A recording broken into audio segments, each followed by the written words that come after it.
Hello, everyone, and welcome to another episode of the IoT For All Podcast. I'm Ryan Chacon, and on today's episode, we're going to talk about all things IoMT and IoMT security. With me today is Shankar, the CEO of Asimily. They are a risk management platform that secures IoMT and IoT devices. Great conversation. Give this video a thumbs up, subscribe to our channel, and hit that bell icon to get the latest episodes as soon as they're out. We have a quick word from our sponsor that we'll get into here in a second, so please enjoy this episode. The We Talk IoT Business Podcast is back. Explore best practices, IoT use cases, and formulas for success on your preferred stream provider, or visit avnet-silica.com/podcast. That's the We Talk IoT Internet of Things Business Podcast. If you want to check it out on the website, it's www.avnet-silica.com/podcast. Welcome, Shankar, to the IoT For All Podcast. Thanks for being here this week. Thank you for having me, Ryan. Really appreciate it. Absolutely. Yeah, I'm excited for this conversation. Let's kick this off by having you give a quick introduction about yourself and the company to our audience, if you wouldn't mind. Yeah, so thank you for that. So I'm Shankar, CEO and founder of Asimily. Asimily's focus is on inventory, cybersecurity, and operational management for medical and lab and IoT devices across different environments. Healthcare has been a very big focus area for us. Prior to Asimily, I used to run the IoT business at Symantec, where healthcare was one of our key focus verticals, and I looked at other verticals like retail and industrial. Prior to that, I have a product and engineering background. I helped build the iPhone 3G modem many years ago. I built some of the early cell phones that came out in the industry 20 years ago. And I have done some other work in cybersecurity and networking. Fantastic. So I want to dive into kind of the healthcare space as it relates to IoT, IoMT, which is a kind of new acronym a lot of us are hearing these days. Let's start by talking about what is so unique about healthcare compared to other industries when it comes to IoT. Healthcare is, when I define healthcare is not a single vertical. I call healthcare not as a system, but a system of systems. That's how I define healthcare. And that's what makes it the most unique. And what I mean by that is, within healthcare, you pretty much find devices from every vertical. You find IoMT, which are medical devices which are connected. You find generic IoT devices like printers, IP cameras, surveillance cameras. You find industrial control system devices like, elevators, building management systems, HVACs. And then you also find lab devices, which you would find in traditional laboratory environments, like diagnostic devices, cell analyzers. So if you look across the environment, and we have even seen cars connected to some of the network. So if you look across the environment, and then you find point of sale systems, retail systems, every vertical has certain devices, and you find pretty much all of them in healthcare.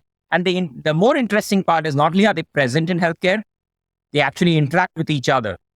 So you're not talking about disjointed systems that are disjointed devices present, but these devices that are coming from different verticals, all interoperating with each other in some form or the other, which makes it very complex and an environment which is very different from anything that you would encounter anywhere else. Yeah, that's a great way to break it down. I mean, it's something that I know is a pretty prominent use case in the IoT space, or I guess industry for use cases to be built around. But it's for a lot of people, it's not understood as to why it's not only so important, but at the same time, why it's a challenge to bring these solutions into this kind of environment. And I wanted to ask, one of the other areas that we talk about a decent amount is the security aspects of IoT.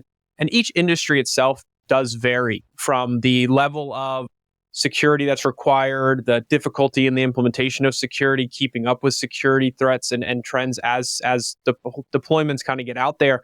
But when it comes to the healthcare sector, why is kind of healthcare system IoT devices such a unique challenge on the security front? Or what are the unique challenges in the healthcare sector for IoT solutions when they're deployed in those environments? And if you just talk us through that compared to other industries, that would be fantastic. Yeah.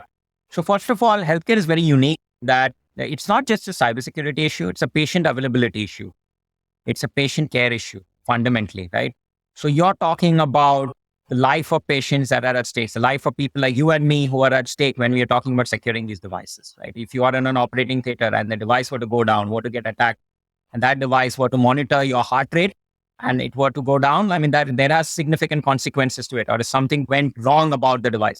So first of all, the criticality is very different. There are other industries which are very critical. Don't get me wrong. Power plants are very critical.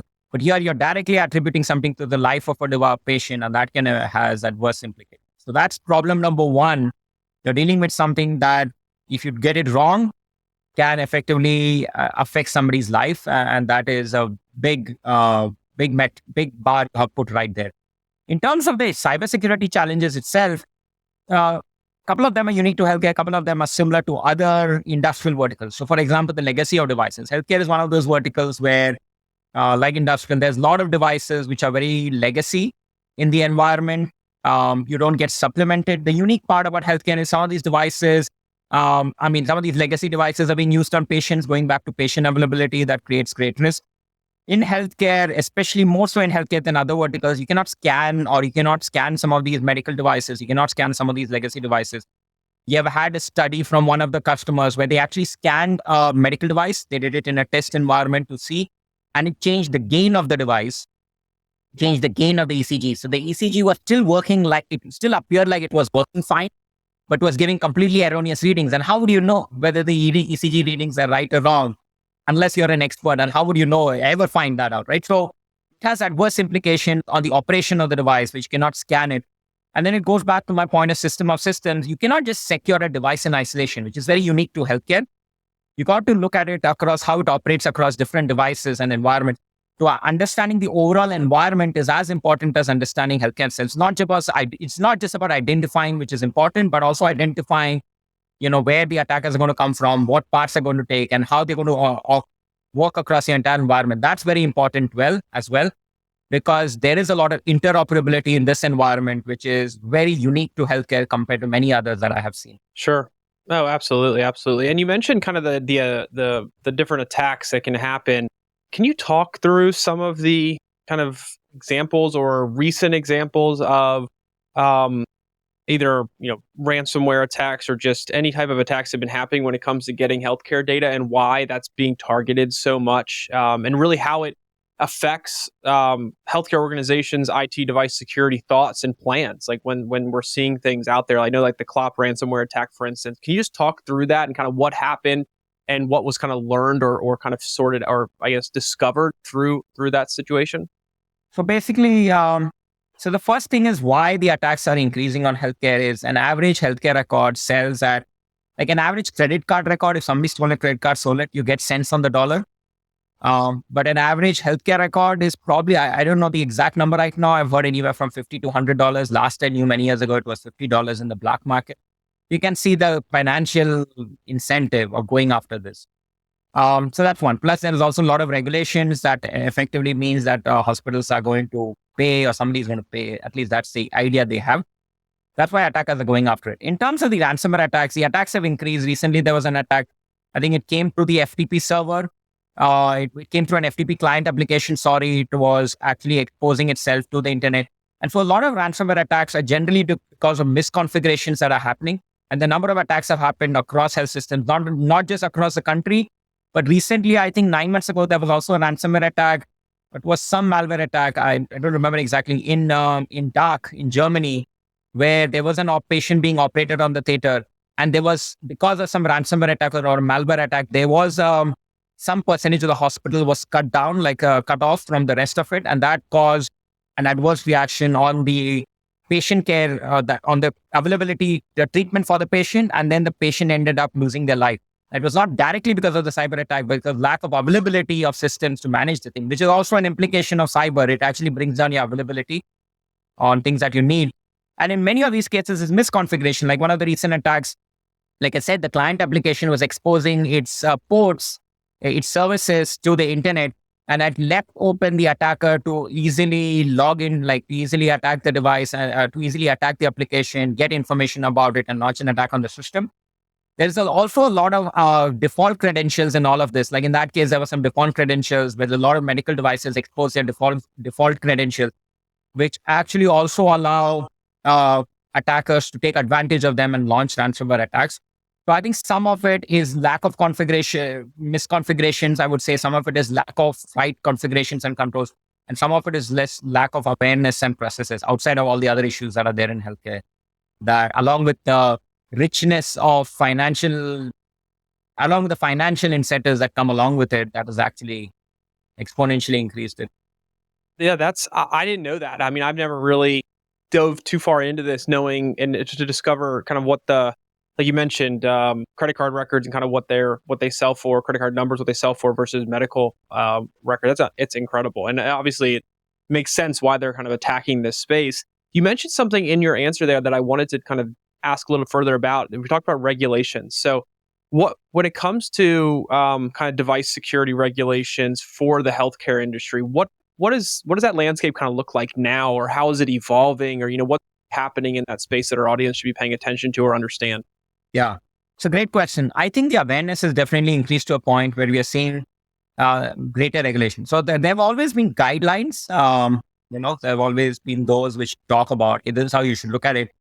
But globally, we are seeing the regulations play a bigger role. For example, in US, there was the omnibus bill that came about a few months ago that requires manufacturers, and they're given certain amount of time for manufacturers, but requires manufacturers to start looking at cybersecurity. When they sell the device, they require them to give certain kind of documentation along with the device. That is now expected to percolate to the health systems. The health system is a little more complex space. So there are already some guidelines that have come out from the 409E, which actually talks about some of the things that health systems need to do. They are guidelines, but they're being used more and more by auditors and regulators to actually audit the health system to make sure they actually have a risk mitigation plan or they have a risk awareness plan in the environment. We are seeing similar guidelines and regulations coming in European market, for example. I have some regulations that I'm very aware of that have come in some European market, and this is actually percolating in other parts of the world. I would say because the environment is so complex, you can't tell a health system, hey, shut off your service, don't service patients if you don't do this. So it's a little more, it's also another complexity of healthcare. You can have a health system and you can audit them, you can tell them, you can't ask them to shut off services and not work with patients. So it's a fine balance between what you need to do from a cyber and the availability. In some ways, it is a related problem because if you're not secure, you are going to have problems with availability in the future. But the way you roll this out has to be done carefully, all of these regulations. And that's why regulations sometimes in healthcare is a very fine balance between what should be done versus like jeopardizing the outcome that you want to achieve. So we are seeing greater regulations. We are seeing greater push on the government, regulatory authorities. But how we roll this out in a manner that doesn't jeopardize the operations of the health system as a whole is something that is being worked through slowly. Okay, fantastic. Let me ask you, we kind of touched on a little bits and pieces here, but obviously most of our focus so far has been on security. But what other challenges are you seeing healthcare organizations running into when it comes to modernizing, scaling these IoT deployments in their environments? You talked about kind of their legacy systems and the challenge of interacting with them. You've also talked about kind of the system of systems and how being able to integrate in or be interoperable with all those systems can be a challenge. But what other challenges are you seeing that are continuing on no matter how far along we get with technology? And is there anything that's persistently kind of staying around this space that you think really needs attention or something to really be thinking about? So I think the landscape is shifting rapidly. So I don't know if there's a problem that's persistent because the landscape itself, I mean, the problem is one of technology modernization. That's the fundamental underlying theme that it shows up in different ways. So for example, during the entire COVID, like health systems for a long time have spoken about how the healthcare is moving from the hospital to more towards the home environment, where patients are actually more comfortable sitting in their home environment. You're more comfortable sitting in your home and being taken care of than actually sitting in the hospital and lying on a hospital bed, right? So hospitals have always known that the health of a patient, the taking care of a patient is moving more to a more decentralized world. But COVID accelerated it. And as COVID accelerated it, you're seeing more of a remote care and patient environment. And that requires a set of technologies that weren't there before. And some hospitals have had to do more than others in getting there. So that creates a different set of technology problems. Now you have remote home healthcare. You have devices sitting in the home monitoring the patient. That data has to be gotten securely and that has to be serviced. And then that data then effectively is used to make patient decisions. And then the patient comes in the hospital. That data has to be used now, what you actually gather from a remote and correlated with the data you're coming inside the hospital. So now you're talking about a new technology stack. I mean, it's not new, like people have been remote, but in the hospital environment, it's now changing the way patient, and still you have to follow all the regulations, data privacy, data regulations, all of this, ton of regulations around that, HIPAA, GDPR, so on. So I think I would say that has created a greater push for technology modernization on remote healthcare, telehealth monitoring, and combining the data while keeping it all secure. So the underlying theme is one about technology modernization. While we talk about cybersecurity, it's broadly healthcare organizations have to adopt new sets of technologies that are coming in. And at the rate at which AI is evolving right now, that'll create a new set of challenges. People are using ChatGPT to get predictions about their health or like diagnosis, and then they're going to the doctor and as a second opinion. Some of them are even doing that.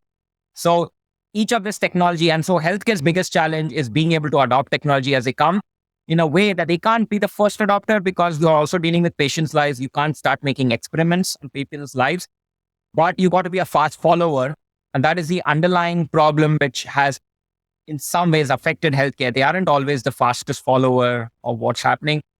But the way the industry is moving, the way cyber is moving, the way technology and landscapes are moving, healthcare as a fundamental thing has to do it, whether it's telehealth, AI, whether it is cybersecurity. I mean, all of this, healthcare has to catch up on pretty quickly. No, absolutely. No, great points. Last thing I wanted to ask you before I let you go here is for our audience out there, we've been obviously talking a lot about security, a lot about the unique elements of the medical space, the healthcare space, the environments in which solutions are deployed in. But if I'm listening to this and wanting to kind of have some takeaways on best practices or advice when it comes to the deployment of an IoT solution or thinking through those security steps, what general advice do you have for companies, whether they're building a solution for the healthcare space or they're a healthcare organization, a hospital, what have you, looking to adopt? What should really be the top few things that they think about when it comes to kind of that adoption phase? I would say there are broadly 4 or 5 steps we say. So first one is on the process side. We are a technology company, but I always tell everybody I talk to, like process is as important as technology, process and people. You got to make sure people are aware. You got to make sure you have a cybersecurity plan or process in place. People are your weakest link. If nobody is aware of cybersecurity and people are clicking on malware links left, right, and center, what difference does it make what you did in your organization, right? So that's process and people are number one. And you look at it from a technology perspective, you have to have, obviously, inventories number one in that journey. You got to understand what's in your environment. But the mistake people make is they think of inventory as an end all be all, and they think, okay, if I have visibility, I'll solve the problem. Inventory is just step one. You got to have very clear and strong understanding of how are you going to mitigate your risk? How are you going to manage your vulnerabilities? One part of it. Because if you don't have that understanding, you are going to get a notice on a ton of vulnerabilities. And if all you can do is go and microsegment the life out of your network, you're not going to be able to mitigate your risk in a timely fashion, in an efficient fashion, and in a timely fashion.